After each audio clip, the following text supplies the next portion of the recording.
Olá pessoal, me chamo Elizabeth Souza, sou repórter de política do Diário de Pernambuco e hoje vamos conversar um pouco sobre uma reportagem que fiz recentemente a respeito da subrepresentação de mulheres negras nas câmaras municipais da Grande Recife. Para vocês terem noção, de acordo com dados da organização Mulheres Negras Decidem, em 2016 elas eram 54% das candidatas a vereadora no Recife, mas nenhuma conseguiu se eleger. Nos municípios de Camaragibe, Paulista e Olinda, elas também eram maioria, mas apenas uma conseguiu se eleger em cada uma dessas cidades. Esse ano elas permanecem em maior número comparadas às mulheres brancas, mas as dificuldades para avançar permanecem as mesmas. A campanha Eu Voto em Negra faz parte de uma ação do projeto Mulher Negra e Democracia, que foi uma proposta elaborada pela Casa da Mulher do Nordeste, Centro das Mulheres do Cabo, Movimento de Mulheres Trabalhadoras Rurais e Rede de Mulheres Negras de Pernambuco. É uma proposta onde a gente tem como objetivo sensibilizar, formar, promover, incentivar mulheres negras a se candidatarem no cenário da política. Existe algo muito doentio na representação, anacrônico mesmo.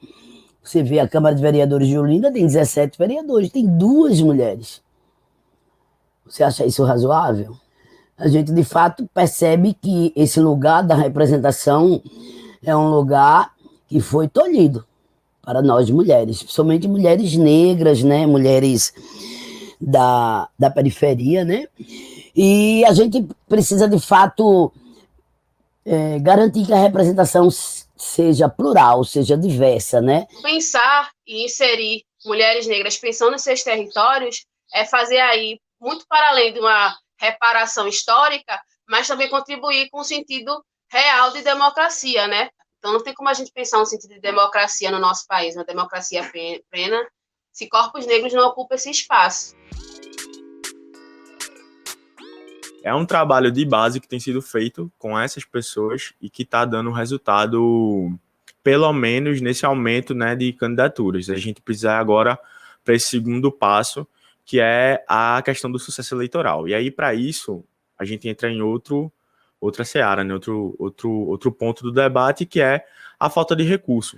Tanto internamente, dentro dos partidos, porque isso também é uma questão que precisa ser vista, revista melhor, olhando agora para essa eleição, para as últimas eleições, que o financiamento coletivo é uma coisa que pode ajudar muito, tem ajudado já algumas candidaturas. Hoje, no sistema eleitoral, a gente tem cotas mulheres, né, de até 30%, entretanto, a gente não tem cotas étnico-raciais, o que, de uma certa forma, dificulta muito esse processo. Se for pensar hoje, fazer um comparativo das eleições de 2016, a gente vai ver que apenas 5% de mulheres negras foram eleitas em todo o país para cargo de vereança. Historicamente, pessoas negras não estão nesses espaços de poder, né? Então, a sociedade em geral está acostumada a ver a gente no espaço de submissão. Então, as pessoas negras que constroem, inclusive, fazem política na sua comunidade ou nos seus territórios, o que acontece? Elas sempre foram, né, por muitas vezes, vistas por essas pessoas como carregadoras de bandeira da campanha dos outros, né? E nunca ela a protagonista da campanha, a pessoa que vai dividir o fogo partidário, a pessoa para ser eleita. Então, essa é a maior barreira. As pessoas não querem que as mulheres negras sejam protagonistas desse processo. Então é isso que a gente está fazendo, esse convite, e provocando também a sociedade que se diz não racista. E se esse país não tivesse um racismo instaurado, a gente com certeza teria um parlamento com uma representação mais justa e enegrecido com homens e mulheres negras, e nesse caso da gente agora, Voto em Negra. É muito comum os partidos políticos no Brasil terem donos, né, e que decidem absolutamente tudo de cima para baixo. Então, os diretórios não têm mulheres negras na sua maioria, e isso acaba sendo um dos motivos pelo qual os processos não são transparentes. Então, não existem critérios públicos de como esses fundos, como esses recursos, como as escolhas vão ser tratadas, né? A gente tem pouquíssimos partidos que publicizam aí os seus regimentos e a forma como eles vão lidar com isso. E a gente está pedindo ao Ministério Público Eleitoral para que torne pública as divisões de fundo feitas pelos partidos políticos, assim como os critérios utilizados para a distribuição. É importante que se diga o quanto foi importante para as nossas candidaturas e para a democracia brasileira acabar o financiamento privado de campanha. Ainda temos inúmeros desafios no que se refere à distribuição, né, desse fundo, porque tem candidaturas que recebem 1.000 e tem outras que recebem 100.000. É preciso debater com mais ênfase, com mais transparência, para que a gente consiga disputar o sistema político e as eleições de forma democrática, participativa e diversa. A gente, quando fala de candidatura negra, a gente não está falando simplesmente de uma pessoa negra que não seja engajada.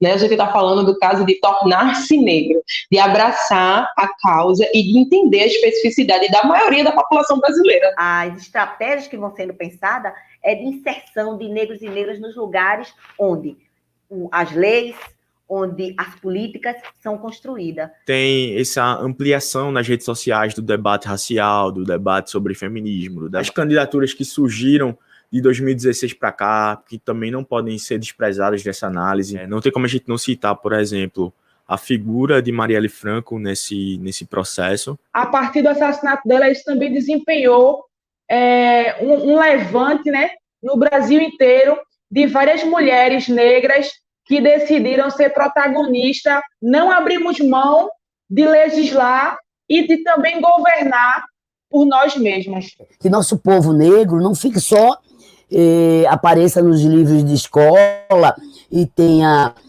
a história contada a partir de estarem acorrentados. Enegrecer hoje a política é a gente fazer e a gente garantir que a pauta política ela tenha um outro rumo. A gente pode ter resultados muito bons no futuro próximo em relação a esse aumento de representação.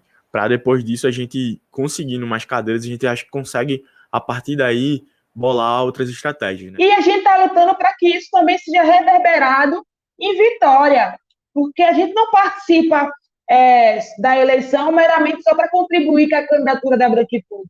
A gente participa porque nós queremos ganhar, legislar e contribuir com a nossa cidade, com o nosso país. Muitas mulheres negras construíram antes de nós para calçar esse terreno, para que a gente faça esse enfrentamento hoje. Mas da mesma forma que eles têm aí construído essas barreiras para que essas mulheres não estejam nesses espaços, a gente tem construído aí diversas alternativas de tomar esse espaço para nós.